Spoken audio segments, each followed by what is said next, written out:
Come here. Leo, come here. You're not listening to Mom? To Mama? We're gonna have a problem. Oh, I don't know. How do people do intros? Ah! Hi.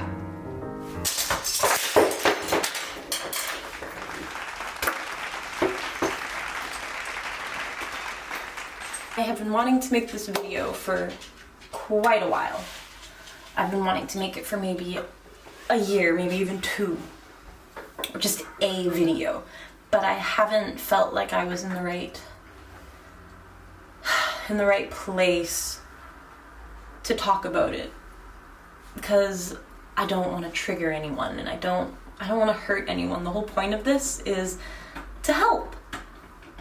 Both myself, but others, because I really think that sharing your story is therapeutic for yourself. Others might be able to relate and they won't feel as alone. That's really, really what I hope. Because I know sharing my story with my friends who I have learned have been through similar experiences, that helps me so much. So, here's the story. When I was around 3, my family moved us to Canada. This was a very, very small town and we were the only high school in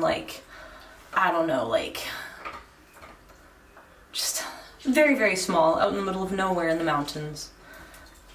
And everyone knew everyone, and that is not always a great environment for a kid to grow up in, especially if you're different. And coming from Europe and just living different than the other kids, just dressing different, eating different food, even speaking different, that wasn't awesome for me. I got bullied real bad. But at around 12, I started showing signs of an eating disorder, and fast forward to 16, I just developed a full-blown case of anorexia. Around this time, between the ages of 12 and 16, my youngest brother was born, and he's developmentally delayed, and my mom, she got cancer.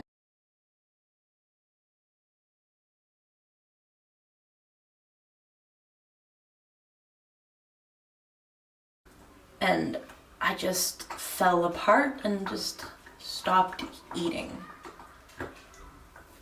And this was such a rough time, and at this point in my life I didn't get any kind of treatment or therapy for it. My parents, they actually decided to move us back to Denmark, and new environment, new country, new experiences and friends that really lifted my spirits, and I grew out of my eating disorder.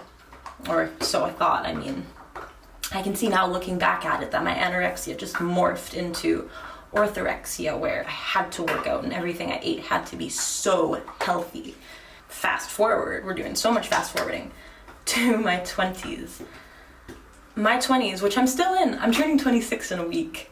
My 20s, they were so traumatic. I fumbled into a really abusive relationship, and this relationship just made my world crumble, and all my old coping mechanisms, my anorexia, my orthorexia, they just came tumbling down on me, and in the end I ended up in treatment. I ended up in therapy once a week with a group for a few months, but that was just such a toxic environment. We were 10 girls sitting in a circle, basically just inspiring each other with our eating disorders, seeing how messed up and how sick we could be and who's the sickest. It was a competition, and that's just not healthy and helping. But I see that time in my life as, that was one of the worst periods of my life, but through that experience, my anorexia went from just a typical anorexia to an atypical one where bulimia reared its ugly head, Then I was juggling with anorexia and a binge purge. And I remember being happy that I learned this skill, because now I could eat. I could finally eat, because I was starving. I was fucking hungry. Now I could finally eat. I obviously got more sick from the group treatment, and I then went into a day care treatment center. We were there Monday to Friday from like 8 till 3, and they would feed us breakfast, lunch, and a snack. Actually, it was breakfast, snack, lunch, snack. And they would weigh us. They would make us go into a room with a nurse. We'd get naked, with our underwear, of course. And they would weigh us. And we had to gain weight each week. And if we didn't, we'd get punished. We would be threatened. They would tell us that you can't be here anymore if you don't gain weight.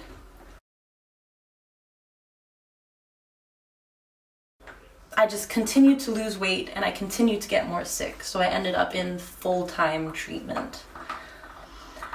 Like a stay-in, live-in situation, where I managed to put on all the weight that they told me I needed to put on. I can get into why I think the treatment system here, specifically in Denmark, is so messed up in a different video.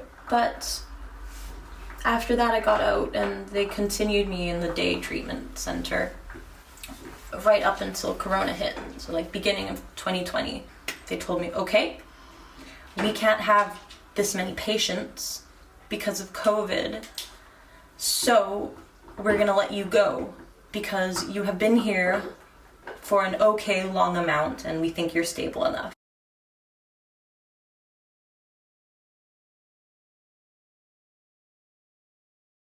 I wasn't stable enough.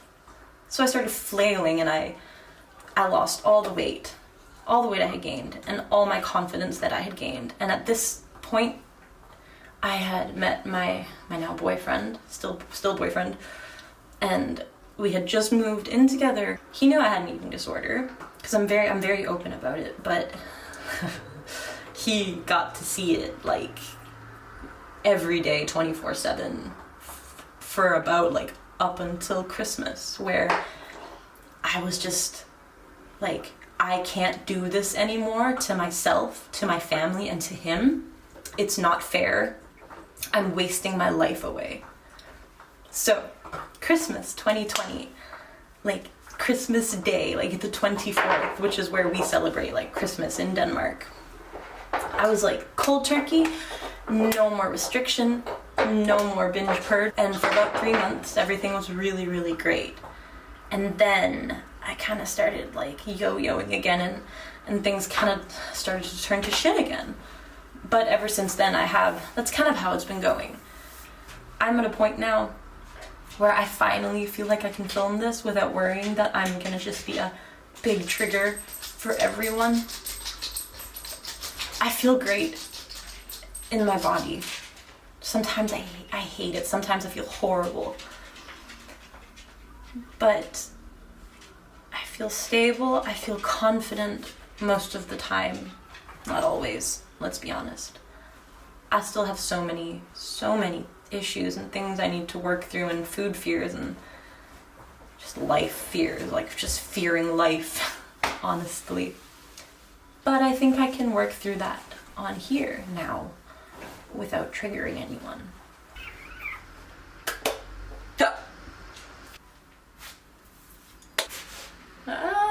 Hello. So, editing me. I'm sitting and I'm going through my footage. And I realized that I didn't film an outro. So I figured, what a great opportunity to tell you that I have ADHD. And admit that I simply forgot to film an outro. I got distracted, someone rang the door, I got a package, I got my Hydra jug, I think it's called, but I got distracted and forgot to film an outro. So I'm awkwardly doing that now. I guess it's not that awkward. Anyways. What do you have to say for yourself? You. Can you tell me to like? Can you say, hey, Leo, Say like. Speak. Leo? Like and subscribe. Oh, you grumpy boy. He's not very happy with me. Okay. Like and subscribe.